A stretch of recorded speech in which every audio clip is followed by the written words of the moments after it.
And actually, before we start, I might say up front that I wouldn't be here today unless it was for you guys. And by you, I mean Roy Bailey, and we're going to come back to Roy Bailey in the future, in the near future, and Gianluigi and the rest of the staff and the Department of Economics, which, by the way, I feel it's one of the best. And I've been to LSE and I've been to Bocconi, and I can confidently say that the lessons I learned here during my undergrad, I did a BSc in Financial Economics not so long ago, and we'll come back to that in a second. So I think it's a good time for me, coming back to first, before I even kick off, say that I wouldn't be here today unless it was for some people who not only taught me the science, which is good and useful, but some lessons which I now see are life lessons. And most of you will know that, but for those of you who haven't, let me express that it's all because of them. And you have legends here, which you can sit down, you can have a coffee, you can bump into as you're coming out of the library, and you should exploit that. I'm not saying every day, but I'm saying every advice is good. So with that, please join me in at least giving them a warm round of applause.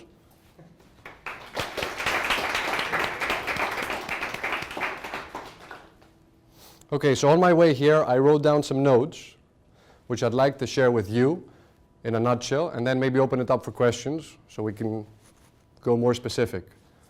But essentially, I was trying to think of a way to structure in saying some thoughts, some mistakes, some decisions I made, and how, and you can see what I did right, what I did wrong, but at the end of the day, it comes back to what you want to ask and what you want to talk. So I started before by asking who was undergrad and who was postgrad, and I was surprised to see most of you are undergrad. And that means, and well done, good start. And that means you made a decision. And decision making is something I'd like to quickly touch upon, but decision making in every context. Decision making in when you say, I want to do an undergrad, I want to do a degree in X, not in Y, or a postgrad instead of going for a job. But also decision making every day, every minute. You go to a restaurant, you decide not to take the dish you took yesterday, which was okay, panini with halloumi, whatever, but you want to try something different, right? So you take a risk, but it's your decision. Decision as you coming here at 5:30 instead of going to what was once called Top Bar, I don't know if it's still Top Bar, for a pint. That's a decision. It's kind of a risk, you can see it that way, because you don't know what you're going to hear, but it's a decision that you cognitively make, and it might lead you to a mistake, which I want to come back to the mistake. The mistake is a good thing. It's a good thing because you learn. Because if you see that I'm not so good, you can leave, or next time you hear me, you cannot come. So you know, you learn. It's a learning process. In other words, where I'm trying to get with this is that success is nice, is good, but you don't learn anything from success as a title. Mistakes and failure is even better because you learn a lot. But you need to look at the failure, you need to look at the mistake carefully. It's easy to say, that's not my mistake, that's not my fault. It's very easy, and I do it all the day, all the time, every day. Say, that wasn't my fault, that was your fault, because that's easy. But if I look at it as it was my fault, even if it wasn't, because I'm an egoist, whatever, you can learn something out of it. So let me pause that thought. Time, and you're either economist or you want to be an economist, so you know that better than I do. Time is your resource. Time is your asset, especially compared to me. You have more time than I do, right? I hope I'm not a liability when I think about it, because if you have an asset, you need to have a liability. But anyways, time is your asset. Time is your asset, and you need to choose how you invest that asset, right? And I remember my days back here, and I watched Friends series, I watched all kinds of series, which you won't even be interested in hearing. But I wasted a lot of time, and I had a good time, a pretty good time. But when I now sit down and think, how differently could I have used my time? And I know you've heard this 100 times, and I heard it 100 times from my father, etc., etc. You think, yeah, sure. But every investment you make in yourselves will pay back. I promise you that. And you will see that every day. So let's take out time and decision making, and let's focus on 3 words, because I had to come up with 3 words, right? So the 3 words are self-confidence, initiative, and action. And instead of talking about them generally, I think I'll give you, and this is my plan. If you want, feel free to interrupt, feel free to propose something different. But I'm thinking, use Roy Bailey as an example. I'll come back to that. Use a story which involves Nicolas Sarkozy and myself. It sounds a bit posh, but you'll see it's not very posh. Bob Diamond, who was the CEO, chairman of Barclays. Maybe give you a couple of funny stories about Barclays, because I worked in Barclays in investment banking. So that's the plan. That's my plan for today. And then open it up for questions. How does that sound? Sound good? Good.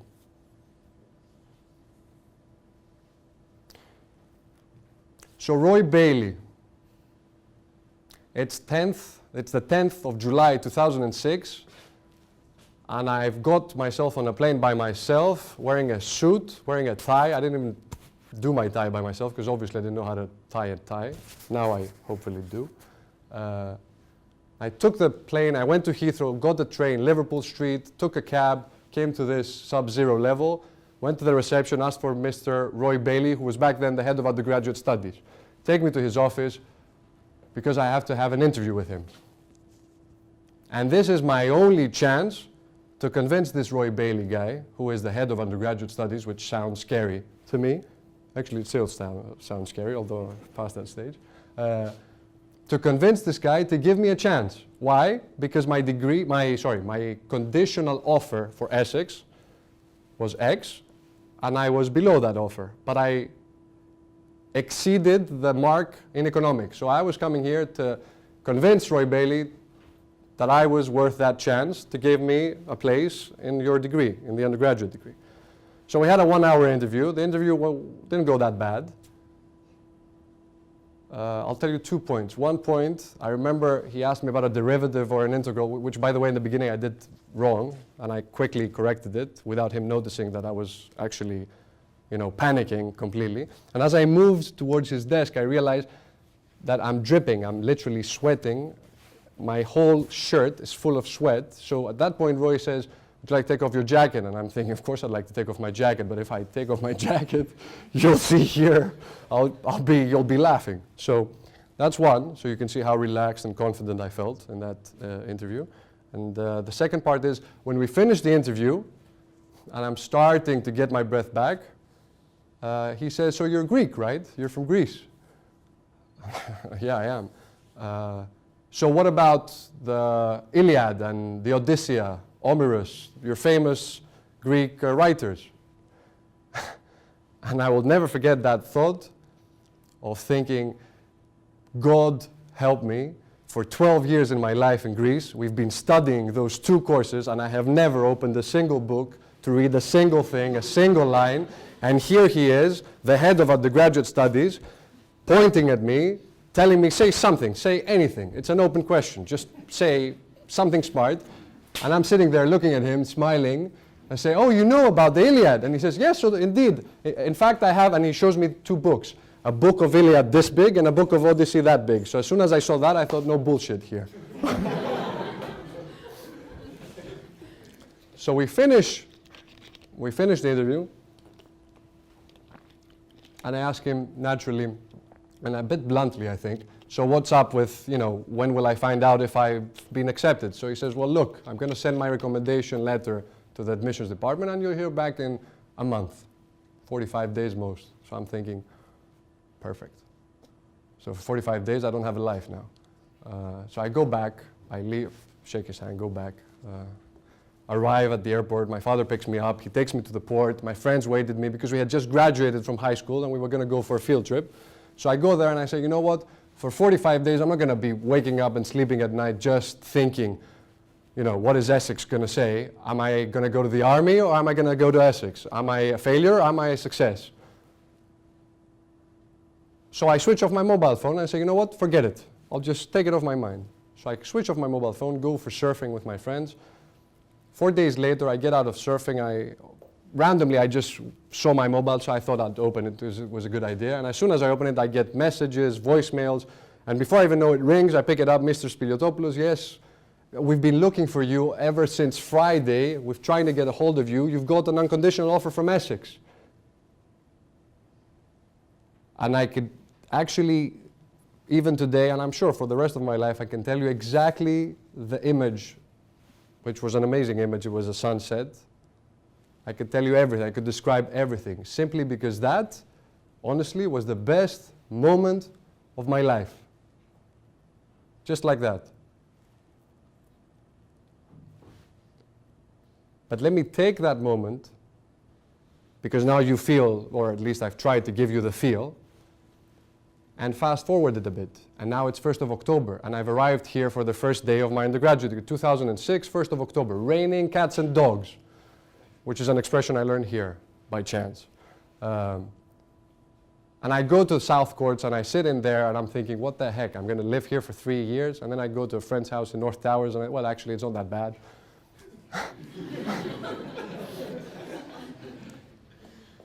And I couldn't, there was one thing which I couldn't understand. I was trying to see how a guy named Roy Bailey, who is the head of undergraduate studies, would give me, a Greek, and I'm Greek, right? I'm proud of it, but, you know, I'm Greek.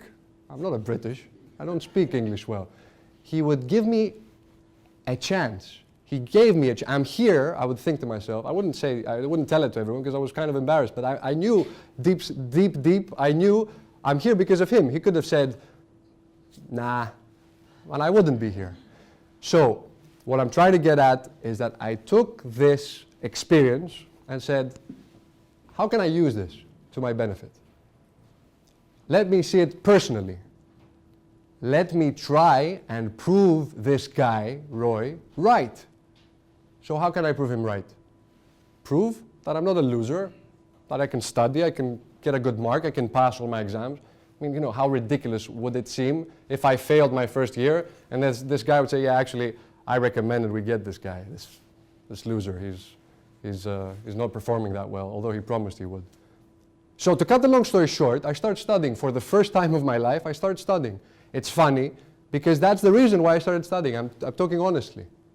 Not because of me, but because I wanted to prove that Roy Bailey was right. I wanted to prove that his judgment, whatever it was that day, was actually right. And one thing led to another, and 3 years later, I look at my marks, and they're not that bad. I almost got a distinction, first, almost, if I had just studied a bit harder. That development economics course on the 3rd year, which I missed that module. I missed the first for one module, me. I've never got a distinction in my life. So imagine how important it is. Anyways, and that makes me start dreaming of universities which I had never dreamt of, LSE. I had been rejected for LSE, obviously, when I was in high school. Imagine, even Essex almost rejected me. So with the marks I got, I applied to LSE, and I got into LSE, and I did a master's, which a few years before I wouldn't have dreamt. And because of LSE, partly because of LSE, I was able to land a job at Barclays Capital Investment Banking Division, which is not that bad either. But what I'm trying to get here is that you should find, and I should find a reason every day to achieve my next goal. Find a reason in your head. It's all in your head. So my parents were telling me all my life, study. And it didn't work, obviously. But then this came up, Roy Bailey. I thought, that's a good excuse. Let me not study for me, let me study for Roy Bailey. And I studied for Roy Bailey. And I made it to LSE. And then I thought, well, now that I'm in LSE, why don't I go for something nice? Let me apply Goldman. Let me apply to Barclays. Yeah, that sounds good. Actually, that's a funny story why I applied to Barclays, but I come back to that later on. So that's one. So Roy Bailey. Quickly, Nicolas Sarkozy. Well, actually, before we finish Bailey, just the last thing. Unless I had taken the initiative to write an email to him to ask him to accept me for an interview, I would have never got the interview, right? He didn't pick up the phone and say, come. I wrote an email. Hopeless. Polite email, saying, this is what I got. Would you see me for 1 hour? I'm willing to take the next plane and come. And he said, yeah, actually, come along. And I took the next plane and I came. So this is how it all started. So initiative, keep that. Then Nicolas Sarkozy. A few months ago, I was in a Goldman Sachs macro conference, and one of the speakers was Nicolas Sarkozy, who was the former president of France. And he finishes an amazing talk, and as he's leaving by, and by chance I was in the front row, He was passing right in front of me, and for a split second I thought I'd give him my hand as a handshake, but I don't know, like I thought of it too much maybe. Or I thought, you know, he's a foreign president, I'm nobody, why should I give him my hand? And before I even know it, he's passed me. But guess what? The guy right next to me gives him his hand. So Nicolas, the former president, just shakes his hand and they start chatting. And here I am, looking at the guy next to me, chatting to the former president of France. And what did he do? The thing I just didn't do. So I lacked initiative. I lacked self-confidence. I lacked action. Split second. And there it was. I could see it was like rubbing in my face. And I could hear the questions. I could hear the answers. I'm like, my God, I could have been that guy speaking to him. Like, how is Carla? Is she okay? I don't know, something, right? At least have a conversation with the former president of France. You don't get that chance every day. He was going off to Cameroon, he said, to the prime minister, the current one. Bob Diamond, quickly, 2 funny stories. I wanted to give you 2 funny stories from Barclays because I think it's fair. And if you knew how panicked I was when I did those mistakes, I think you would appreciate. Firstly, when I was an intern at Barclays, my managing director, Murat Talayhan, Turkish, amazing guy, legendary investment banker, 25 years experience, he calls me up on the 3rd day of my internship. It was a Wednesday, June 2010. And he says to me, Lucas, we're going to have, we were covering Turkey, Greece, and Central Eastern Europe. Lucas, we're going to have a conference call with one of our major Greek clients. I would like you to set up the conference call. I thought I was Superman at that point. I'm going to organize a conference call with the board of this top 20 Greek company, the investment bankers in New York, in Dubai, in London. Who am I? So I set it up, next day, 12 o'clock, conference call. Guess what? Time comes. I look at the time, it's 12:01. So I turn to my right and I can see my vice president, which is above me, and the managing director, which is above him, talking on the phone. So I don't know what to do. I'm thinking, shall I wave? Shall I stand up on my 3rd day as an intern and go to the big boss, the managing director, and tapping him on the shoulder? I mean, what shall I do? So I write an email to them. Guys, we need to be on the conference call. No response, obviously. 12:02, 12:03. What would you do? So as smart as I am, not, I pick up the phone. I'm thinking, okay, I'll dial in the conference call and I'll say, well, people are going to come a bit later. Oh, I'm the representative of Barclays suddenly on my 3rd day. So I pick up the phone, I dial the code, and it says, please identify yourself after the beep. And at that point, I'm thinking, oh yeah, I'm going to speak to an operator now. I'm going to show off. Going to give it all I got. So I say, Lucas Piliotopoulos, investment banking, Barclays Capital, 8th floor, 5 North Colonnade. I just give them every title, Central Eastern Europe, Greece, and Turkey. And I click the dash. And then it goes, boop, and it repeats what I just said. Only this time, as soon as it finishes, I hear my managing director saying, hello, Lucas. And I just realized I interrupted the whole conference call with the board of that company and every investment banker in the world to say this. And as soon as I do that, I realize all the front row is just raising to look at me because they're all on the phone call and they just go, nice one, mate, nice one. And I just get red. I finish the conference call, then I go back into the men's room. I throw water at my face. People were around me, so I couldn't shout. But what I said inside me, I look at myself in the mirror and I say, you idiot. You are on your 3rd day here. Just try and keep this job for 10 weeks. 10 weeks. That's all the internship. 10 weeks. Just don't get yourself fired. That's all I'm asking for. And then I calmed down and I went back.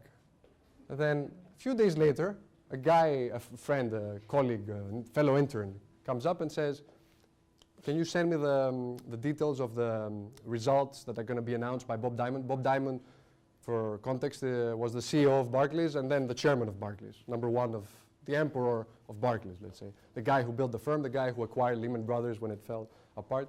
What am I saying? You know this better than me, I hope. So I had to just forward the invite for the conference call and the results announcement. So I take that email, I click forward, I write something to Bob, my friend. This is the shit I think I wrote. and I click send. And as I click send, I do it because I'm a pro banker, I do it from the keyboard now. So I click Alt S, and when I release the buttons, I quickly look, but I've released the buttons, and I quickly see it says to Bob, comma, all Barclays employees global. And before I even do it, it's gone. The email's gone. And I stand up and I start shouting, no, no, no, no, no, no, no, no, no, no, no, no. And everybody turns around, obviously. Now, what happened? No, no, no, no, no, no, no. Lucas, what? Oh, no, no, no, no. I'm going crazy. My VP comes next to me. Lucas, what happened? I just sent all the Barclays employees, and I explain what happened. And he starts laughing. And I don't know what to do. Shall I hit him? Shall I keep on screaming no? What shall I do? And he just explains to another VP, Lucas just sent to all Barclays employees, blah, blah, blah. And they start laughing, both of them. I'm thinking, my goodness, I'm dead. And then he replies to me, don't worry, don't worry. You don't have authorization. You can't do it. It's going to bounce back. But those 10, 15 seconds felt like a few centuries to me, right? So what I'm trying to say here is that you can go one way, you can go the other, but you need to take a decision. And can you think of something which is worse than making the wrong decision? I can't. Something that's worse than making the wrong decision. I can say indecision. Right? It's horrible. Because you're just wasting your biggest asset, time. So just take initiative and action. If it's right, it's right. If it's wrong, you'll correct it. Or you can make the same mistake, and the same mistake, and the same mistake again, until, I don't know, you learn it or you die. Whatever comes first. So I think I'll pause there, because I can see time is passing. I'll leave you with these three things. We said self-confidence, we said initiative, and we said action. Thank you very much for listening, guys.